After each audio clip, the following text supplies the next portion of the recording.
أعوذ بالله من الشيطان الرجيم بسم الله الرحمن الرحيم الحمد لله رب العالمين اللهم صل وسلم وزد وبارك على سيدنا محمد وعلى آل سيدنا محمد وسلم. Chers frères, chères sœurs, assalamu alaikum wa rahmatullahi ta'ala wa barakatuhu. Tout d'abord, nous remercions Allah subhanahu wa ta'ala qui nous a permis d'atteindre ce grand mois, le mois de Rajab, qui est un mois sacré, qu'Allah subhanahu wa ta'ala nous rapproche davantage de lui durant ce grand mois. Et toutes les prières et invocations que nous allons faire durant ce grand mois, qu'Allah subhanahu wa ta'ala les accepte et qu'il accorde la santé à tous nos malades et surtout sa miséricorde infinie à tous nos défunts. Chers frères, chères sœurs, nous continuons toujours dans le chapitre de la prière. Aujourd'hui, de façon spéciale, nous allons parler de la prière mortuaire. La prière qui s'est faite sur un défunt. Nous devons savoir que cette prière, elle est obligatoire à tout musulman tant qu'un groupe de fidèles ne l'a pas encore accompli. Donc, ce qui fait que connaître cette prière est une obligation à tout musulman et musulmane. Cette prière, chers frères, chères sœurs, c'est une prière qui s'est faite sans l'inclinaison. Il n'y a pas d'inclinaison dans cette prière et elle s'est faite aussi sans prosternation. Et cette prière, elle s'est faite dans l'intention d'accorder la miséricorde d'Allah subhanahu wa ta'ala aux défunts. Voilà pourquoi, chers frères, chères sœurs, nous devons savoir que lorsqu'on perd quelqu'un, il y a des obligations vis-à-vis de cette personne, à savoir le lavage mortuaire, comme nous l'avons déjà dit lorsqu'on expliquait la grande ablution, et aujourd'hui la prière mortuaire. Comment se fait la prière mortuaire?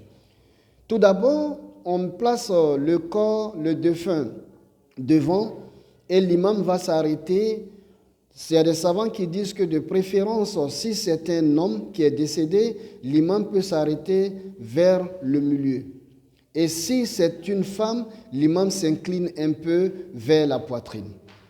Donc lorsque l'imam finit de faire, l'une des obligations de cette prière, c'est d'abord la formulation de l'intention. L'imam va dire à ces termes: ô Allah, nous allons faire cette prière afin que tu accordes ta miséricorde à notre défunt. Donc, l'imam formule cette intention, les fidèles aussi font autant. Qu'Allah nous donne la bonne compréhension. Après la formulation de l'intention, l'imam va venir faire maintenant le premier Allahu Akbar. Donc, il dit Allahu Akbar. Lorsqu'il finit de faire ça, nous allons réciter la Fatiha. L'imam récite la Fatiha ainsi que tous les fidèles. Donc on va se retenir qu'après le premier Allahu Akbar, on récite la Fatiha entièrement. Et lorsqu'on a fini de réciter la Fatiha, l'imam va faire le deuxième at-takbir qui est Allahu Akbar. Et s'il le fait, dans ce cas, nous allons réciter la prière sur le prophète alayhi salatu wa salam. Les formules, on a plusieurs formules, mais la formule qui est recommandée, si nous la connaissons, qui est Allahumma salli ala Muhammad wa ala ali Muhammad, kama sallaita ala Ibrahim wa ala ali Ibrahim, jusqu'à la fin. Mais si vous ne savez pas ça, vous connaissez d'autres formules, vous le faites. Ou bien si vous connaissez la formule la plus courte, qui est Allahumma salli ala Muhammad wa ala ali Muhammad wa sallim, vous pouvez réciter ça plusieurs fois, le temps que l'imam finit la formule la plus longue. Qu'Allah nous donne la bonne compréhension.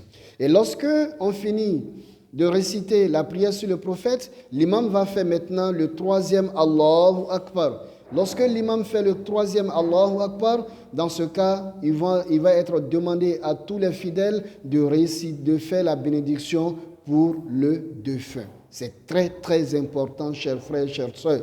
On va réciter la bénédiction pour le défunt.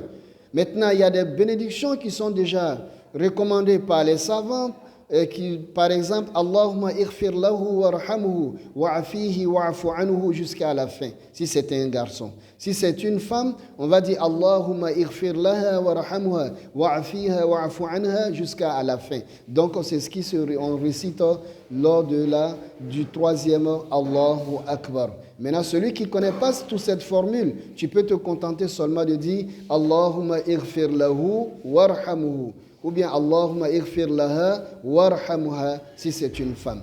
Et après cela, l'imam va faire le 4e Allahu Akbar. Lorsqu'il le fait, dans ce cas maintenant, nous allons faire la bénédiction pour le défunt et aussi tous les défunts et aussi pour les, comment dirais-je, les vivants. Donc si on a fini cela, c'est en ce moment l'imam va faire le salut final et la prière est terminée. Chers frères, chères sœurs, nous devons retenir que la prière mortuaire, la première des choses, c'est la formulation de l'intention.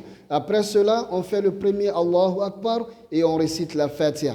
Ensuite, le deuxième Allahu Akbar et on récite la prière sur le prophète. Ensuite, le troisième Allahu Akbar, on fait la bénédiction spéciale pour le défunt. Et enfin, le 4e Allahu Akbar, on récite la bénédiction pour le défunt et les autres défunts et les vivants, et suivi de salut final. Qu'Allah nous donne la bonne compréhension et qu'il accorde sa miséricorde à tous nos défunts et qu'il fasse de nous des musulmans sincères et qu'il nous accorde surtout une bonne fin. Assalamu alaikum wa rahmatullahi ta'ala wa barakatuhu.